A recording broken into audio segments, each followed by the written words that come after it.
pivotal moments. Let's talk about it.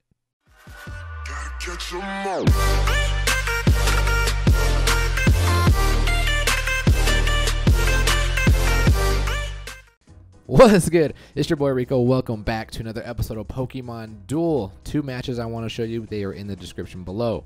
But first thing is first. Man, it feels good to be back. It feels good to be back. I was gone for 5 days. Sorry I didn't make a video about it because I intended to make a video about it, and I'm going to tell you like what happened. So if you weren't in my last stream, you can't rewatch it. I don't think you can because we listened to copywritten music. But if you were in my last stream, you guys knew I was going to be out of town. I went to Oregon to visit my aunt, and I ate a lot of good food, drank a lot of good drinks. But it feels good to be back to you guys, back into a normal routine. So, let me tell you my story. I wanted to make a video regarding first me leaving and 2 of this deck that I was working on. You'll see it's in our first match. This deck that I was working on because I wanted to make a video covering the end of the month. The end of the month, we saw a plethora of Rush users. I mean, the Rush decks are still pretty prevalent, but if you checked right now, I don't think you'll see that many in the featured. But towards the end of the month, that's all you see, and double Poipole is a problem. So I wanted to create a deck that was going to counter the Rush decks. I mean, I know we have the Phantom Sphere, we have the Long Throw, we have the Fracture. I mean, there are definitely ways to counter it, but when you have Poipole on the entry points, you kind of cannot just attack into Poipole because the wheel is so hard to take out. So I was creating a deck that can somehow fight against that because I played 2 matches against these 2 people.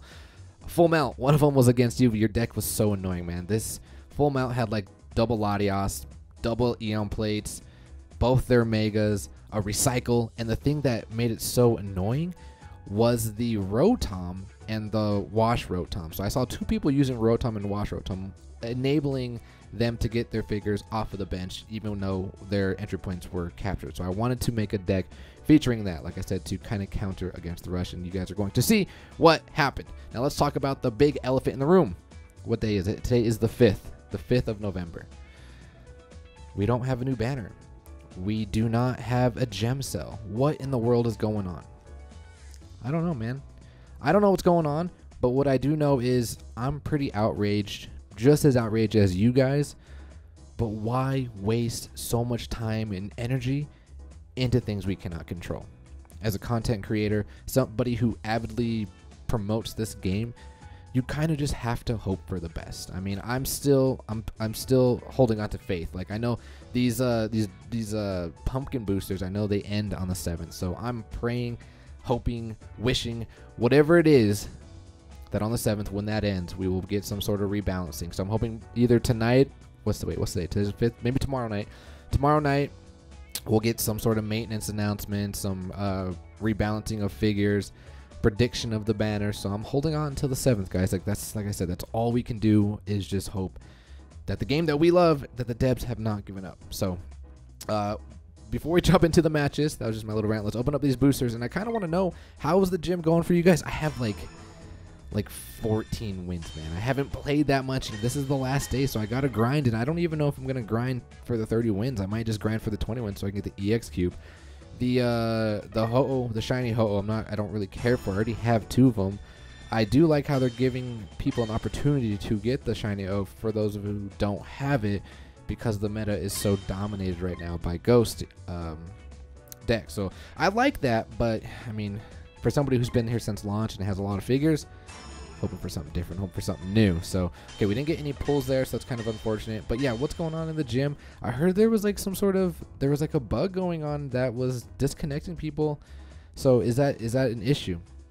And what issues are you guys facing in this gym thus far? For me, it is the Combustions. The Combustions and Blazikins. I don't really have anything that can counter them other than my own Blaziken. But before we cover the gym, let's cover the video that I was trying to make before I went on vacation. All right, so I was really tilted trying to make this video, trying to use this deck, okay? But here's the thing. It's a new deck. It's expected to make mistakes. It's expected to lose, but It's how you deal with the losses and the mistakes. Can you learn from them? So I was like, okay, I'm prepared to lose. I'm prepared to learn from the mistakes, and playing a new deck, I got to figure out how to operate these figures. I mean, they're all figures I've used before, so it shouldn't be that hard. I got to figure out how they synergize well with each other. But this is the match that kind of just sent me over the edge. So I'm playing this player. Got a Ghost deck, double Lunala. It's got the Giratina. I still don't have the origin form Giratina, so I'm kind of upset about that. Phanosphere. So here's the plan, okay? So this is what I was trying to do against the Rush user. So let's say the Rush user goes first. Bring out Poipole here. I bring out the Rotom right here. They take the entry point with the Poipole. Now what I would do is I would use the washing machine. So that turns everything to a water type. That way I can move through them. And then I move on the entry point. Then they would move something here, say Poipole, Gengar, whoever is the next person to take the entry point. Then I would move Mew right here. Mew, I put everything in the Shuttle Flip just to try to get Shuttle Flip Cheese. So depending if the opponent decides to stay here for some reason, I can DC with the Mew the following turn, hopefully get a Shuttle Flip Cheese. There's a lot of cheese you could do with the Mew and the Wash Rotom. But let's say they don't do that. There's no reason they would. They would either Mega Gengar go here, or they'd get the other Poipole here. So we have two Poipoles here. We have one Mew here. I would take the Mew with the entry point. Then the opponent most likely has a Speed. Probably going to put Speed right here. I would then, because I am rocking the Switch, I would then switch with the Virizion. And now they're kind of in trouble. Now they got to play defensive. So now we can, and we still have, I believe, 2 turns left from the washing machine, or the sprinkler ability from the, is it the sprinkler ability? Yeah, the sprinkler ability. I believe we would have 2 turns left. So then I could still bring on something on the entry point. From the entry point, it could be Lucario, it could be Zoro. Oh, let me kind of explain the deck. So Lucario and Zoro, because meta. These 3 are primarily, like, that's kind of what I'm working with for this deck in regards to Rush. And this figure can kind of be interchangeable. Before I had Haxorus, because Haxorus has a really good wheel, but he didn't do anything. So this time I decided to use Sableye just for plates. So I'm like, okay, that's basically the premise of the deck. And if I don't go first, or I mean if they don't go first and I'm playing just a normal deck, then I would rush them. I would bring out the Rotom, take the entry point, and then I would rush with the Lucario, because Lucario is pretty damn good offensively. So we are not playing a Rush user, which I'm pretty upset about. So let's see how this match unfolds. So I'm going to open up. They are going to be defensive with these Chandelure, which I believe, is it level 10? I think it is. Yeah, level 10, and I believe everything is in the dark right. And when I saw this, like, I was like, okay, you're going to cover up. I'm going to bring on Lucario. And then that's when I looked at him, and I was like, oh my god, everything is in the blue. Like, this could be kind of bad if we rush for Lucario. But he does have the Lunala. I'm not really afraid of this Lunala, especially with the Lucario, because we outdamage it. Like, our whole will pretty much beats it if it does not land the Moonlight Beam, which it does not. But I mean, we still have a good shot, even if we do land the Bullet Punch. So, I mean, like, it's a very good matchup. So they're going to bring on the Tapu Lele, and I'm like, okay, that's absolutely fine. We're going to DC here, and we're going to go after. I was like, do I want to go against Lele, or do I want to go against the Chandelure? Against my best interest, I went up against the Chandelure, and we got a kind of fortunate roll. I am now statused. I wanted to re-roll and try to get the Aura Sphere, because that would have been GG boys, because I would not have been burned. Here's the thing with Tapu Lele. If they attack and they hit the Psyshock, if you are status, you are KO'd. So I am burned. They are going to double chance. I don't no longer have a gold attack. And I land the sphere. I'm like, okay, please, just land the Moonblast one more time. Or blue, GG boys. And he gets the Psyshock. And now, there goes my Lucario. I didn't mean to stop it. We can continue. Go ahead. But I'm still going to be aggressive here. I'm going to rush with my Mew. I don't necessarily know why, because I can get KO'd by either of these two relatively easy. But we're going to counter with the Sableye. I can't go right here. I will get surrounded either by the Giratina or the Marshadow. But they're going to play their Phantom. So I'm just going to hop right here. I'm going to try to do the Typhoon Slash. But I don't attack there. But anyway, we get a very fortunate roll. We do paralyze this thing, and I'm pretty happy about that. So now I'm going to DC. Yeah, I am going for the Slash. I mean, it was like, I don't know. I went for the safe play here. I could have went after the the Tapu Lele just going for the win, but it wasn't that likely, so there's no reason to actually go for it. I mean, unless I was in like a do or die situation, would I do it? But in this situation, I was like, nah, let's just go for the safe kill, get an advantage, and now let's get rid of this Phantom Sphere, and we get the Shadow Beam. The good thing is that the white is now a miss, but the bad thing is because of its ability and because of its ability to change forms, that Shadow Beam is no longer there, and doesn't have a large weight, but it's still only 1 MP. I don't think this player has the Dragon Sphere. But we're going to attack the Lunala. We win the roll. Lunala is gone.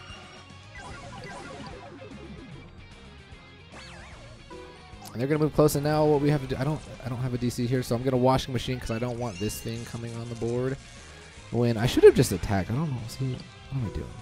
If I attack there, yeah, I should have just attacked there. But anyway. We play the Washing Machine, so now nothing can come on the right side, but we do not get the KO on the Tapu Lele. And they're going to attack me with the Chandelure, and like, dude. Oh wait, never mind. No, I'm not talking about that. Okay, that's not the role. We do confuse. We confuse him. He sees that I'm trying to surround him, and he's going to move up, and we get the Grass Knot, but then it shifts into the Dark Right. So here I'm going to attack because we still have the Sprinkler is still in effect. I'm going to attack this Mew. We have a good shot with the Mew against the Lunala. It does land its clutch Moongeist Beam against my Hypersonic. So now let's stop and let's talk about this. The Tapu Lele attacks into my Sableye, and my Sableye basically has a 2/3 of a chance to survive that roll, and that would have been GG, boys. 2/3, because that's about 67-ish% a winning roll there. Pretty much a winning roll there. And we don't get it. We get the attack on the attack. So what I need to do here, and this is what I want to talk about earlier in the video, pivotal moments. This was a pivotal moment. My Virizion, all I got to do is move him right next to the Tapu Lele. I don't need to attack, because if I attack, and let's say it gets the Psyshock, then it can attack again and get the Psyshock again, and then my Virizion is KO'd. But because my Sableye just lost a roll who had 67% chance of surviving and winning the game, I thought since he has a 67% chance of basically, about right here actually, of surviving the Typhoon Slash, and since he just won when he had a 1/3 chance against my Sableye, I was like, you know what? I'm going to go for it and just see what happens. So I attack here. Pivotal moment. Gets the Psyshock, and after I attack, I was like, why did I do that? That's so stupid. I basically had it won, and he attacks again, and I get a miss. Like, to make things even worse, I get a miss, and I'm like, are you kidding me right now? So I was pretty salty right there. Pivotal moments, because that would have won me the game. But I'm gonna max revive here, and we're gonna march up with this Sableye. And now I'm going to max revive again because he's bringing up that Giratina. He's trying to threaten game. So now I have 2 figures I can counter. So he's going to attack. I'm like, you know what? We're actually going to switch here. Zoro, don't let me down. Get that cross counter. But he is the #1 goal attacker in the game. And we lose our Zoro. So now I have to cover it with Virizion. I'm like, okay, we still have a really good shot actually of surviving this. But maybe not really. Pretty good. Probably about another 2/3 that we have a good, well, maybe not. We had a pretty decent shot at surviving there, but the opponent's Giratina just absolutely, I get another miss, like another miss. The opponent's Giratina just absolutely goes off here, and that sent me over the edge. Like I said, I came home from work. I played like I think 4 games trying to make this video for you guys, and that happened. I dropped my phone. Left it in my room, walked out, came to my PC, and I'm like, I'm done. I tweeted about it, and then I went and watched Care Bear stream on Dragalia Lost. So, yeah, it was pretty salty. All right, let's jump into the second match, which features a match in the gym. All right, another match, and this has a really good, critical, pivotal moment. Speaking of which, I want you guys to tell me your pivotal moments or share some duel IDs that has, like, pivotal moments in the game that either won you the game or lost you the game, because a lot of matches are kind of like, I wouldn't say a lot, but some matches are just completely lopsided. You just completely dominated your opponent, or they completely dominated you, or there was back and forth, but then there was like a lamp. I mean, Pokefighter said this, all you gotta do is win 2 rolls, and that's pretty much GG, boys. Those are pivotal moments, like a clutch roll, a clutch move, a clutch plate. Let me know in the comments below, and with duel IDs, because I do want to see them. So I'm going up against DCJ here. Kind of a mirror match, but they do have a Nebby. I always have respect and I smile when I see anybody who rocks Nebby. But this Combuskin is always a problem. I don't know how to counter it other than my Blaziken, and you guys know how Blaziken is.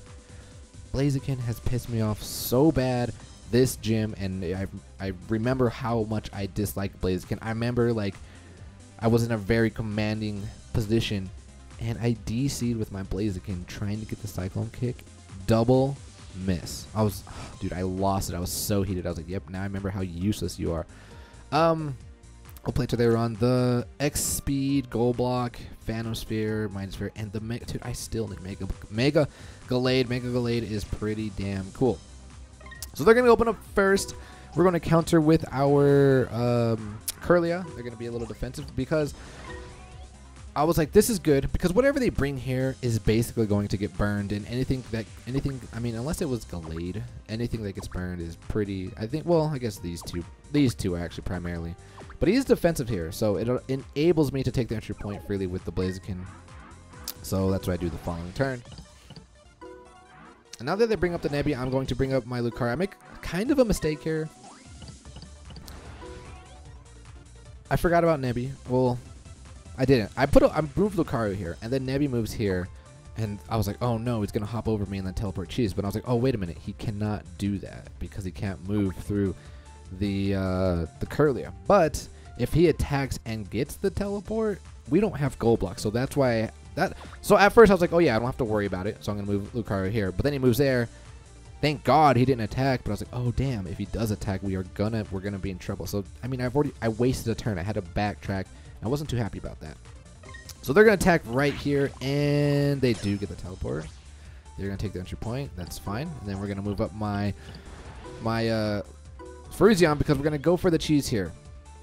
But then the opponent brings the Lunala right behind it, and I'm like, okay, I am not going to attack this thing because I mean, we have like the odds are not that good, like 1/3, 33%. And even if we do win that roll, then we go up against Lunala, and Lunala eats up Virizion. So I'm like, okay, well, this prevents Lunala from coming over, but we are definitely not going to attack because then it puts them in favor. But we are definitely going to play the Mighty Sphere in case they want to attack and we somehow win the roll. But they're going to backtrack, and I see them moving up with Lunala, and I'm like, I am getting out of here. We want our Virizion, and they're going to X-Speed, and I'm like, oh, well, that's GG Boys of Kirlia. Not much we can do here. Just hope they hit the Wisp. And that's exactly what happens. Feels bad, man. Dude, her Kirlia would be so dominant if when you go to the bench you had like weight 1. I think Kirlia would be like absolutely insane. But what's really good here, let's say pivotal moment numeral 1, we get the evolution. Not only do we get to evolve, we gain a MP because we are no longer Psychic and Fairy. We are now Psychic and Fighting. So now we have the entry points completely sealed. None of the mons that have taken the entry point are ghosts, so this plate doesn't do anything. So pivotal moment number 1. But I mean, the opponent had favorable odds there, but just didn't work out for them. So now the opponent basically just has to attack with this Nebby, hoping to get Nebby's power, trying to bring that Lunala back on the board. But things are looking good for me. We can move on here, and I can DC. That's exactly the plan, is we're trying to DC, get rid of this Combuskin. And they, unfortunately for them, they actually lose roll. So things are looking pretty good for me. We're going to DC here. I don't think the opponent is going to switch into Zoro. I think they would just, I think leaving Combuskin is better odds because getting the 1 roll, I don't think is that good. But they switch. They bring on this the Zoro. I'm like, oh, interesting. So that's a neutral turn. Now they're going to pull the Mega Gallade, and actually, you know what? Can Gallade only attack 2 steps away, or can it attack right next to it? And this, dude, are there a lot of Gallades in the gym? Because, dude, this thing is hitting easily for 100 or 300 damage. It's absolutely scary. Hold on, let me see this. This Pokemon can attack Pokemon that are 2 steps away. Well, it does. Okay, so it can attack if you're 1 away, right? Because I remember playing somebody, they were always making it a point. Well, I guess it is, you want to make it on a point to attack 2 steps away, because if you lose the roll, you don't get KO'd. But sometimes you kind of have to attack next to him just to gain control of the board. I don't know. I don't play him that much, so that makes sense now. Anyway, I'm going to move away. I don't want him attacking me again, but he's going to DC with the Zoro. Going after my Gallade, trying to get that cross counter, and he does. Gets the cross counter on that Night Slash, and that is GG boys to my poor Gallade. But I can still take the entry point here, and now they can play the Phantom Sphere, and we got to do something because I'm like, okay, because you played that, I'm going to DC right now with Blaziken. We're going to try and get rid of this Gallade. I mean, granted, the opponent does still have the gold block, so maybe this wasn't the smartest play to make, even if we did get the roll, and we do not. Blaziken. All I want is that Cyclone Kick. He doesn't get it. But we do burn him, but that doesn't matter because he's going to de-evolve. And then the opponent is going to bring on Lunala and attack. That's always a scary roll there. Lunala versus Marshadow. It's always scary. But they get the roll. They get the fortunate roll there. And now I bring up my Lunala. They're going to bring, they're like, Zoro, we don't want any part of that. So I'm going to be like, nope. I'm going to counter you.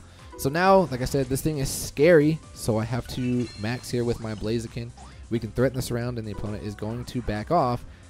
And I'm going to counter the Lunala there with my Glade. And now what I'm going to do here, I decide to attack because I want to gain advantage. We have the Mighty Sphere. We get the roll. And now the Zoro is in our PC. I wasn't too... Well, this could have been bad. Fortunately, we won that roll. But if he got the evolution and we'd have to cover up... We'd have these... Well, I would probably Mega, but I don't know. Still not... It would be a problem. But they're going to Mega here. And we're going to stop and talk about this. I knew they were going to Mega here, and I knew it was most likely going to be Combusken, and I was like, where it doesn't matter. We are in a great position. We're actually going to go back a turn and talk about it, because this was a pivotal moment right here. I had a feeling they were going to Mega. I had a feeling they were going to Mega Combusken, and I was like, oh, if he brings Combusken here or here, he's in trouble, because I do have the Mega Blaziken. We can burn it, and that, I guess that's how you counter it. Just burn it. Status it. I guess that's how you do it. But if he does that, then yeah, Combusken is completely useless. But the opponent makes a great play and puts Combusken right here. And because he puts Combusken right here, he can either attack my Virizion or my Lunala. Most likely going to attack my Virizion. But because he did that, my pivotal moment was I decided to move the Blaziken right here to threaten the surround on the Lunala the following turn. So the opponent had to make a decision. Do I want to risk losing my Lunala, or do I want to risk not evolving my Blaziken? Because that's what I figured he would do. I was like, if I go here, let's see what he's going to do. I hope he thinks that his Lunala is more important, which I don't necessarily think it is at this point. Because does he have the... Yeah, he does have the Mega Blaziken. So I don't know. I don't think it was that important at this point. You guys let me know in the comments below. Because he did that, I'm able to max or Mega and burn him, and then he is absolutely useless. So he maxes here. Makes a great play there. I was like, oh, awesome. Now I'm going to take the entry point now. Let's see what you're going to do here.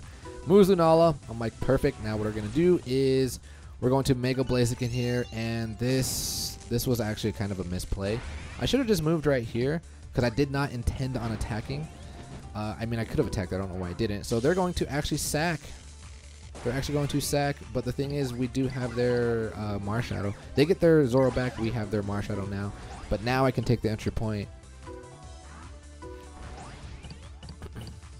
Now they're in trouble. They're going to bring up the Lunala, and the Lunala basically has to win this roll, but then I have my Lunala there.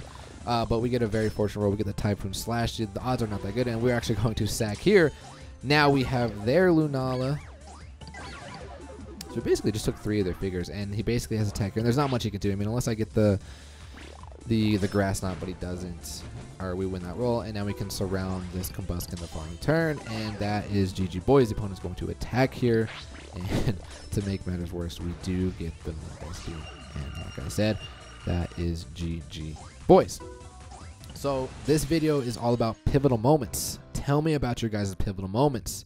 Send me dual IDs of your pivotal moments where that one play, that one plate, that one movement just won you the game or lost you the game.